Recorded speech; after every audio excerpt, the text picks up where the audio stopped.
అధిక బరువు అనేక సమస్యలకు కారణం. సాహితీ యోగా ఆన్లైన్ క్లాసులో జాయిన్ అవ్వండి. ఎంత ఇబ్బందినా ఈ కష్టం మాకు ఎందుకు చెప్పండి, మేము బతుకోవాలి కదా. డీల్ ఉదయానికి ఏమన్నా చెప్ప ఫ్రీగా పట్టొచ్చు కదా.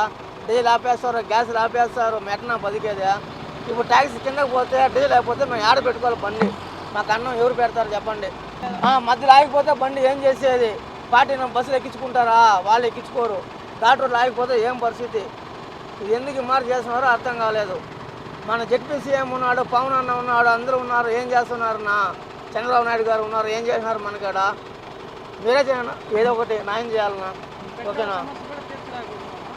ఆఖరికి డీజిల్ ఉంటాయి కదా పోయేది. ఇప్పుడు టక్కనే అంబులెన్స్ అయినా పోవాలంటే డీజిల్ కావాలి కదా. ఆ డీజిల్ ఆపేస్తే ప్రాణం ఎవరు కాపాడుతారో మీరే చెప్పండి. డీజిల్ షార్టేజ్ ఉందని అందరూ క్యాన్లకి ఫుల్ ట్యాంక్ చేసుకొని పోతున్నారు. ఇప్పుడు ఫుల్ ట్యాంక్ చేయమంటే కానీ పెట్రోల్ బంక్ ఫుల్ ట్యాంక్ చేయని అంటున్నారు. 1000 రూపాయలు పడతాము. ఒక ఆధార్ కార్డుకే 1000 రూపాయలు అంట. 2 ఆధార్ కార్డు 2000. ఇది ఫుల్ ట్యాంక్ చేయాలంటే 6000 కావాలి. యాడికి పోయేది మేము? మీరే చెప్పండి. ఒక ఫుల్ ట్యాంక్ చేయాలంటే 6000. ఒక ఆధార్ కార్డుకి 1000 రూపాయలు పడతారంట. 1000 రూపాయలు పడితే ఎన్ని రోజులు వస్తుంది? ఒక రూపాయికి దిగితే అయిపోతుంది, 2 రూపాయకి అయిపోతుంది. బండి అన్న ఆగిపోతే ఏం చేసి మీరే చెప్పండి. ఓం నమో వెంకటేశాయ. తిరుమలలో నేను ట్యాక్సీ డ్రైవర్ని. 15 ఏళ్ళుగా ఇక్కడే జీవనం సాగిస్తున్నాను. నేను నిత్యం తెల్లారితో వచ్చి నైట్ తోలుకోకపోతే నా ఇల్లు నా కుటుంబం జరిగేది. ఈరోజు ఉన్నట్టు ఉండి డీజిల్ బంక్ వస్తే హఠాత్తుగా డీజిల్ లేదు, మీరు వెళ్ళిపోండి అనేసి బండ్లు తరిమేస్తున్నారు. ఇది ఎంతవరకు సమన్వయం అనేసి నేను డీజిల్ బంక్ యజమానిని, మన తిరుమల స్థానికులుగా ఉండి ఇక్కడ చూసుకుంటున్న మెయింటైన్ చేసిన పెద్దల్ని రిక్వెస్ట్గా తెలియపరుస్తున్నాను.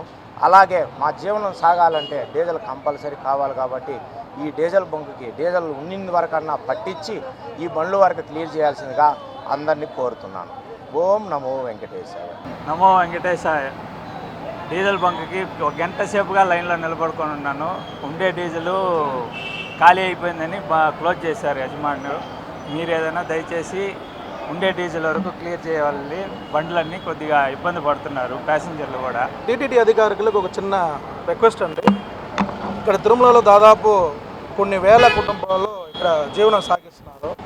వాళ్ళకి రోజువారైన డీజిల్, పెట్రోలు, మరి కావాల్సిన సిఎన్జి కూడా అన్నీ ఉన్నాయని నమ్మకంతో కొండకొచ్చి వేలాది వేల కుటుంబంలో ఇక్కడ జీవనం సాగిస్తున్నారు. కానీ ఒకటి, ఇట్లాంటి ఏమన్నా జరిగేటప్పుడు ముందు ఏర్పాటుగా బోర్డులు పెట్టడం కానీ, ఒక నోటీస్ ఇవ్వడం కానీ, ఇలా పరిస్థితి ఉంది, ఇలా రావద్దండి, ఇలా టైం వేస్ట్ చేసుకోవద్దండి, ఇది ఇన్ని రోజులు పడుతుంది అని ఏమైనా ఇన్ఫర్మేషన్ ఇస్తే మేము దాని తగ్గట్టుగా మా ముందు జాగ్రత్తలు మేము ముందు రోజుగానో లేదా వారం ముందుగానో మా ప్రిపరేషన్లో మేము ఉంటాము. ఏ విధంగా ఇంటిమేషన్ లేకుండా ఉన్నట్టుండి లేదు అని చెప్పడం చాలా బాధగా ఉంది మాకు. ఈరోజు పరిస్థితి మాదేంటి, ఈరోజు మా జీవనాంశం ఏంటి, ఈరోజు మాకు ఇన్కమ్ ఎలా? మేము ఇంతమంది ఉన్నాం. దాదాపు తెల్లారండి ఇప్పటి వరకు 100 నుంచి 150 బండ్లు లైన్లో నిలబడి ఉన్నాయి. ఇప్పటి వరకు సగం బండ్లు పోయినాయి, సగం బండ్లు అట్టే ఉన్నాయి. మా పరిస్థితి ఏంటి?